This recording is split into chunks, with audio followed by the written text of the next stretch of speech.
For our guest for today's webinar is Bob Cunningham, and he's truly a guy who is wonderfully flexible because he was willing to do this for me on a little short notice. He's the Learning and Attention Issues expert at understood.org, and as part of this session today, we are going to introduce understood.org, which is a wonderful resource. One of the elements that we're going to do with Special Education Thursday is ask parent-based questions, but always at the end we're going to provide parents with at least one, sometimes two or three, resources or places they can go for more information. So the idea is this will be a little introductory and then give you one or two places to go to get more information. So we'll do that at the end. So I'm going to ask, Bob is on the call with us, and I'm going to ask him to kind of introduce himself and describe his background and what kind of work he's doing in the field of special education right now. Bob?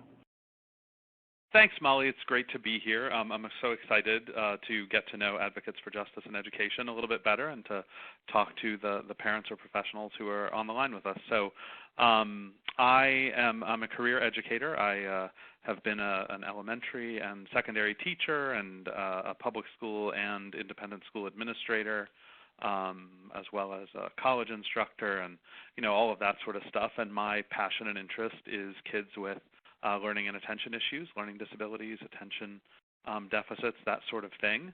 And I have taught classes and run schools and worked very, very closely with parents who are, in the process of navigating special education and navigating what it means to have a child with a learning and attention issue. So I'm psyched to be here and happy to talk with everyone. Terrific. So, Bob, I hate to get to real the basics, but I think for many of us who have kids with different learning needs and who are struggling in schools, we hear about learning disabilities, and it's bantered around a lot, maybe there is a learning disability or what. But can you give us, what is a learning disability? What does it look like, in a child?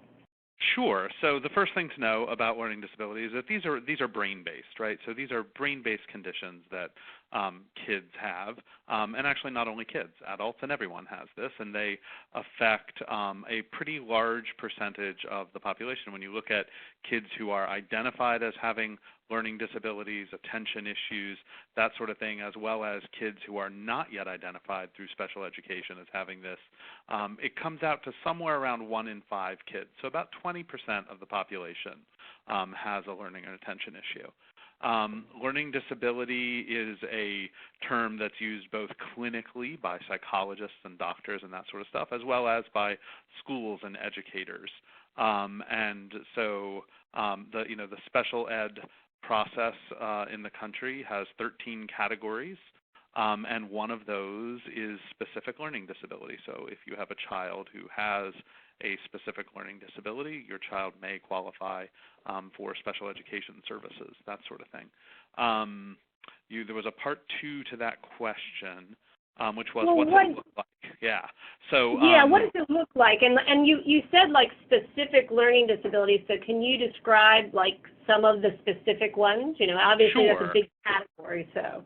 Yeah, so it is. It's a bucket, right? So in that bucket of specific learning disability are things like dyslexia, which is the most common learning disability, dyscalculia, which affects math, dysgraphia, which affects writing, things like auditory processing disorder, and a whole bunch of others that are sort of lower frequency, so less kids have those. But the biggest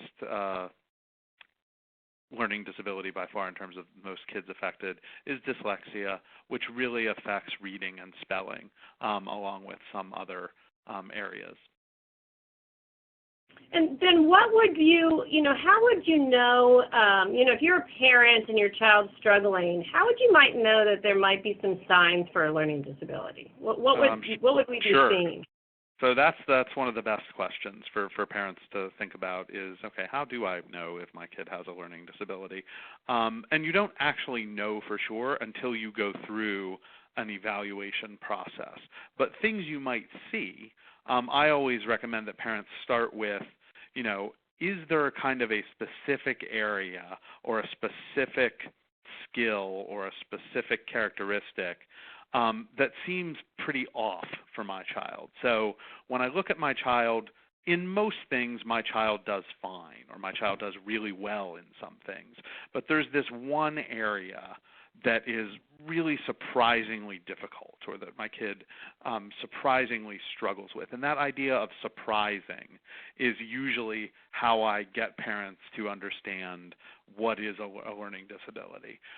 So if your child does well in math and is excellent verbally and can have great conversations with adults and has strong attention, that sort of stuff, but when it comes to reading, your child has difficulty figuring out what sounds each letter indicates, or has difficulty breaking words into smaller parts, even when they're spoken words, or has difficulty with things like rhyming and that sort of stuff. And you're looking at your child and you're saying, "Gosh, I don't know how she can be so capable in these other areas and have this kind of issue in this one particular area or in these few little areas."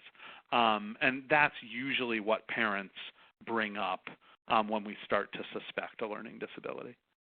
So would it be fair to say, gosh, my child can explain, let's say, the science project that they're working on, and when I ask her about it, is pretty good about explaining how it works, but then when she's facing her homework and working on a worksheet or reading on a worksheet, it doesn't get done or it doesn't get stopped? Would that be kind of an example? Yeah, it certainly can be.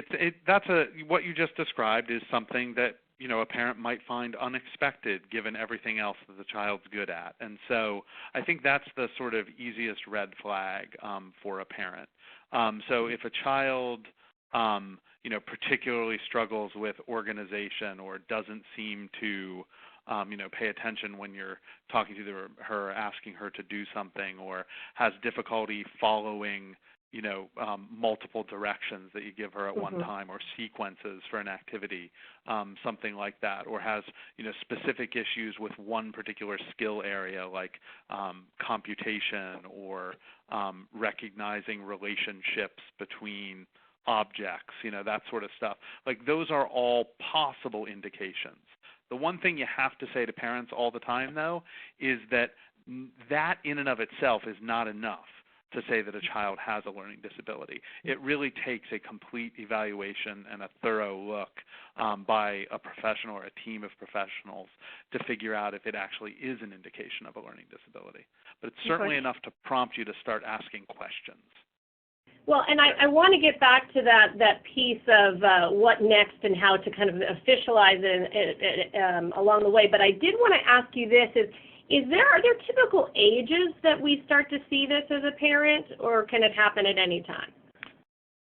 It can certainly happen at any time, but there are patterns that we know of. And usually those patterns are around transition. So when your child transitions from childcare or from home into a more formal school setting, when your child transitions from a preschool into a kindergarten setting, when your child transitions at school from kind of the first and second grade area to more the third and fourth grade area, when your child transitions out of elementary school into middle school. Those are typical time periods when we start to see more and more evidence of a learning disability that has existed all along, but it kind of becomes more clear. Okay, and so those are kind of the times that we would kind of see it. And of course, I always say as a parent, that third grade year always seems to be the time when students are not learning to read as much and are using reading to learn, and things get a little faster in the classroom, and that seems to be the place, at least me as a parent and talking to other parents, seems to be when the bottom falls out sometimes for kids. And that so is I guess true, that's because Molly, being innately smart and having strong verbal skills can get a younger child through an awful lot of school. But at some point in every school system, in every district, in every school, that transition from, like you said, learning to read to reading to learn, or maybe better thought of from the kind of basic skill acquisition and development to actually having to apply those skills consistently and repeatedly and quickly on demand, that's usually when we see it. And in my experience, that's happening earlier and earlier. So when I started my career, it was more that third, fourth grade area. Now it can even be the first into second grade because expectations are ramping up for when students will be able to do what particular academic things in schools. Yeah. And then what, do you start to see behaviors connected to this because of frustrations or for other things? So, a child who used to be compliant who's now refusing to do homework or says they hate school, or, are those kind of common? You definitely see that. And normally it kind of starts with an avoidance, right? So they start avoiding things or making excuses for why they're not going to do something, that sort of stuff. A younger child just becomes frustrated a lot of times and then acts out when they become frustrated. And so if you're seeing those kinds of things and that's a change in your child's behavior, that's also something to look at as kind of a red flag or an early warning sign for a learning disability or an attention deficit. And then is there anything common that you see that teachers or educators, before we get into the kind of evaluation process, that they might blame, if a child maybe really does have a learning disability, but behaviors, is there any kind of pitfalls that parents might get, warnings of or concerns or things like that that might also be kind of a sign to them to think about a learning disability? The kind of things we just discussed in terms of avoiding specific tasks or behaving very differently in certain kind of activities or subjects, that sort of thing. And different teachers and different parents have different ways of looking at these things initially, right? Oftentimes you hear kids described as lazy or kids as willful or stubborn or avoidant or, those kinds of things. So if you're hearing those kinds of words, or if you're thinking that to yourself, that's usually a good time to start asking questions about learning disabilities. Most people start with those kinds of thoughts, and then as they collect information and observe more closely, they start to see that something else might be going on here. Well, and I want to get back to what you had referenced before, because I think that's we're worried, we're concerned, or we're seeing these signs. What do we do? And I've pulled up for everybody's screen the understood.org, and you can tell me where I need to go if there. But what's the first step to a parent, and or on the flip side, I'd love for you to answer what a school should do too. Sure, and I don't know about everybody else who's listening, but I cannot see that on my screen. Oh, okay. Just FYI. So, so the kinds of things to do when you start to have those observations or those concerns is to start talking to people. And the most obvious choice of someone to talk to is your child's primary teacher. So if you go to the school, or if you call the school or send an email, whatever it is, the important thing to do is to be very specific about what your observations are and ask the question, have you seen this in school? Can you help me understand what's going on with my child right now? Are you concerned about what I'm seeing? Are you concerned about what you're seeing? That sort of stuff. So it's often the parents who will initiate those kinds of conversations.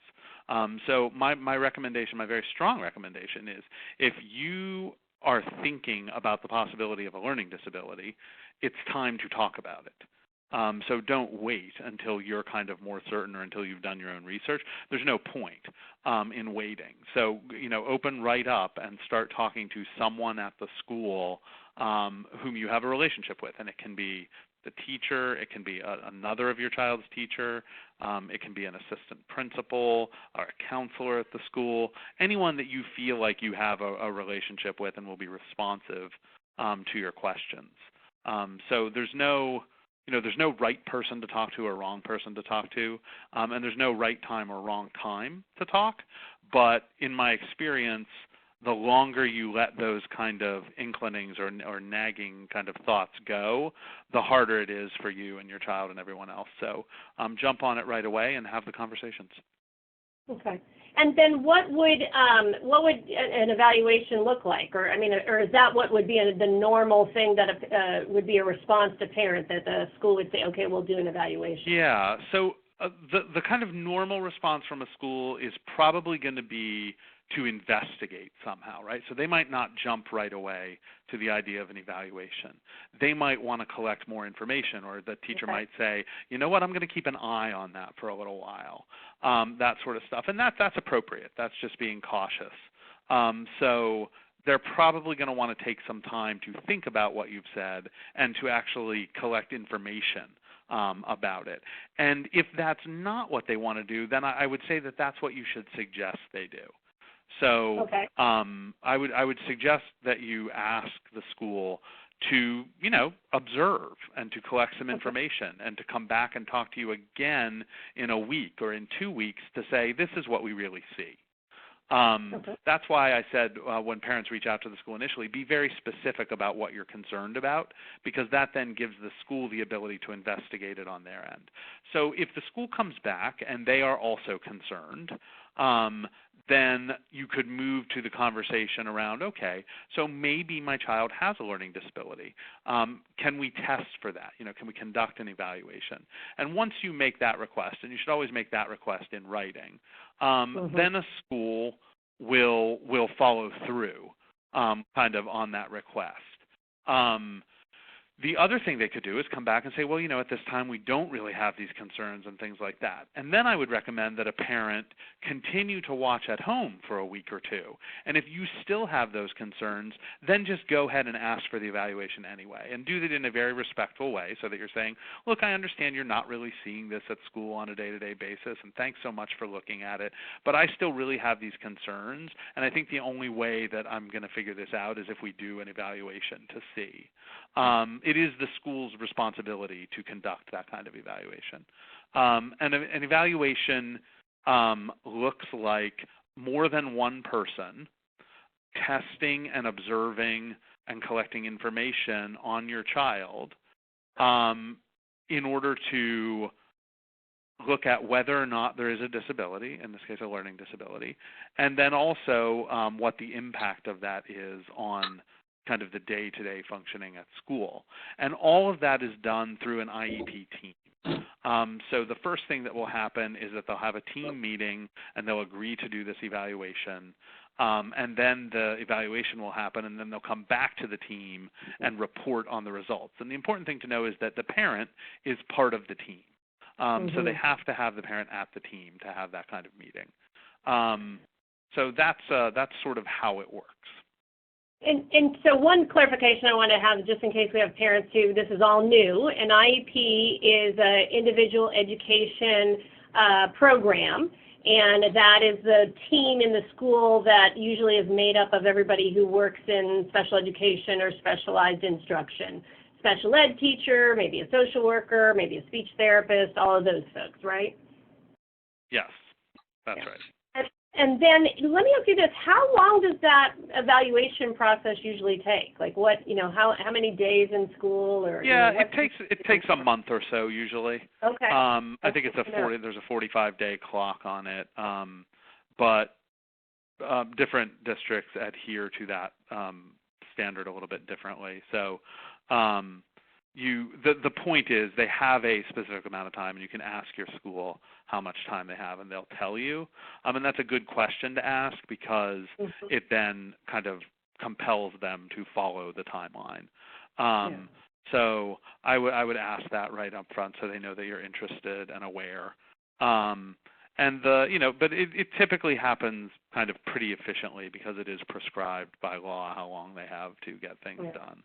And do they typically do an evaluation for all those learning disabilities that you talked about at the beginning, or do they kind of just do the one that they suspect? Well, the referral question should drive an evaluation, right? So If the question is, does my child have a learning disability, right? Right. Then typically they're going to do an observation. They're going to administer tests that look at cognitive functioning, so your child's intellectual abilities and that sort of thing. And then they're also going to do achievement testing. And the achievement tests they use will typically cover a lot of different areas in achievement: reading, writing, math, that sort of stuff, right? A school can also use a what's called a response to intervention model. So they may put your child into some interventions and let that go on. But at any time in there, you can request a formal evaluation. So if their response to your questions is to, try some interventions and see how your child does with that and that sort of stuff, and they then start to show growth and improvement and that. But you should always be asking to see the evidence of that growth and improvement and that sort of stuff. And if at any point you're not really satisfied with what's going on, you can always ask for an evaluation. Okay. Yeah. And getting back to what we talked about earlier about the ages where these things are coming up, and they're coming up a little earlier, does the age affect these evaluations? Are there different evaluations for younger kids versus older kids, or? So not really. The evaluation process is pretty much the same. The tools you use for evaluating kids at different ages are different, but they get at the same kinds of information. Okay. Okay. And then hopefully I've got the shared screen. Can you see understood.org now on on your computer? Honestly, it might just be me, but I can't. Okay. I'm not just saying I'm sharing screen, but I'm not. So maybe we can just talk a little bit about, you probably, after all this time, okay. I just had a colleague come in and said she can see it. So, okay, good. So I can see your cursor moving. Oh, that's so funny. Yeah, so she goes, well, as I said, this is the first one, so we're going to have a few bumps in the road. But that's okay. If you tell me where you are, I know the site pretty well. I was about to say, this might be like testing your back of your hand. You probably know it. So we're on understood.org, and it looks like you've got tabs about learning and attention issues and schools and learning. And is there any place that you would say to a parent, hey, you've got to worry and you're concerned about learning disability, where would you send them first? Where would I send them first? That's a great question. Or is there anything that, and I could also, if you get really stuck, there's a, I'm not sure how you get there, but there's something in here that I really love. Okay. So one of the things about Understood to know is that there's a personalization engine. So if you tell Understood a little bit about your child and what you're concerned about, it will suggest what you might want to know. So you don't have to know what you don't know when you come to Understood. So the first thing that pops up is a little box that says, how can we help? And if you look there, it says, my child struggles with, and you can actually tell it what your child struggles with and how old your child is, and it will start suggesting information to you. But if you are kind of just starting off, the safest place to start is under learning and attention issues. There's a category called getting started. So if you look at getting started, it will give you a lot of basic information about learning and attention issues and about Understood itself. So you can certainly start there. If you are a little further along, you can look at under learning and attention issues, you can look at the signs and symptoms, that sort of stuff, so that you can see if what you are seeing and what you're experiencing lines up with some of the signs and symptoms of learning disabilities. Then once you move into communicating with the school, you can look over at School and Learning, which is on the top menu as well. And that gives you a lot of specific information, like what we just went over in terms of evaluations and special services and what your child's rights are, and all of that kind of stuff. The other sections of Understood, the other large sections, Friends and Feeling, You and Your Family, and Community and Events, is really about supporting you, right? So This is more about how you make sure that some of the frustrations that are involved in the special ed process and in what's going on with your child aren't having such a negative impact on your relationship with your significant other or your spouse, or how you're explaining what's going on with your child to that child's siblings, how you're explaining to your in-laws or your friends what's going on with your child.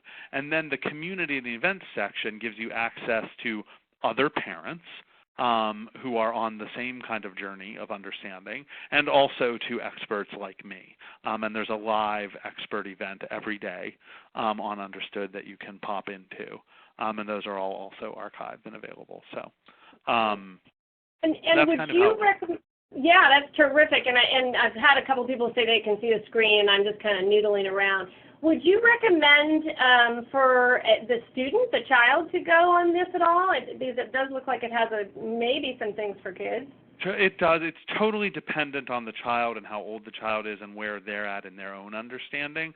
We do have a lot of kids and youth who use the site once they are sort of aware of what's going on and how they might look into what's going on with themselves. So yes, certainly yes. But usually having parental guidance and support is a good way to start getting information out there. The other thing that's on Understood, there's a very bright purple box on top that says your parent toolkit. This is also a great place to start because there are a few tools that Understood has that are really super helpful to parents. And one of them is Through Your Child's Eyes. It's probably my favorite part of the whole web environment. Well, and if I could just interrupt for a second, that's exactly my favorite part. So I'm so glad you're getting. I love it. Yeah, and what it does is it includes some simulations about what it's like to have a particular learning and attention issue, a reading issue or an attention issue, that sort of stuff. It also has like real kids talking on video about what it's like to have those issues. And then there's an expert component where somebody who's a recognized expert in that area explains a little bit about what you're experiencing, what the child experiences, that sort of stuff. So it's a great way to build an understanding and also empathy for what a child is going through. And it's not only something that I highly recommend for parents, it's also something that I highly recommend that parents recommend to educators. Your child's teachers can take a look at the Through Your Child's Eyes tool and really get a good understanding of what's going on with the child. The other tools, Tech Finder, is something that you can use to find apps and things like that that will help with some of the learning and attention issues. And then Parenting Coach is a very specific tool. So Parenting Coach is something where if you tell it what your child is struggling with, and it can be anything from time management and organization to frustration, anything like that. If you tell it that and tell it how old your child is, it will surface 5 or 6 pieces of content in tip form. So it'll say, okay, if your child is having trouble with time management, try these 5 things. And it will tell you to try them one at a time, and then as you try it, you tell Understood whether that was successful or not, and it will keep referring things to you that you can try to help your child in that particular area of difficulty. So it's an excellent what can I do right now kind of tool. Terrific. And I've been pretty good about navigating as you're talking, so I think that is really wonderful.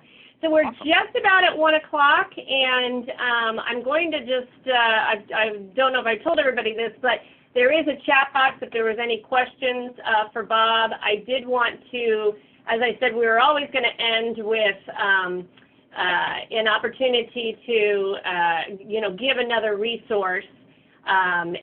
Right now it should be showing my last space, and of course the one that we're going to use for the next resource on this one is understood.org, because it does have such a wealth of places that you can go for different things. But Bob, is there anything else that you would recommend, or is that really the one-stop shop? For this particular topic, Understood is a great one-stop shop. There are certainly others. National Center for Learning Disabilities has ld.org, and that's a great place to go for information. If you look at the bottom of the web page, if you look at the bottom of the Understood page, there's a list that says in partnership with, And these are all the not-for-profit partners that are behind Understood. So Understood is a totally free resource. It's funded by these not-for-profits. It's available totally in English and in Spanish. But these partners are organizations that are so committed to helping kids and their families around learning and attention issues and around education. You can check out any of their sites for fantastic information, some great tools, and access to people who have been on this journey and who really understand it from a personal and professional perspective. And I've also noticed I scrolled down to that, and it also looks like there's a sign up for a weekly email. I'm assuming that's for a newsletter or little tips and tricks kind of thing? Both. So there's a general newsletter, and then there's, if you tell it how old your child is and the areas of difficulty, they will actually personalize the content that's sent to you that way. So you can get the general newsletter, and you can also get specific ideas for your child. The other thing I'll say is because parents often have more than one kid, you can have up to 5 profiles on Understood. So if you have more than one child who is struggling in particular areas, you can create a profile for each of those kids, and Understood will be specific with you when it sends you something and say, this is for Jenny and this is for Tommy and that sort of thing. That's perfect. That's really terrific. Well,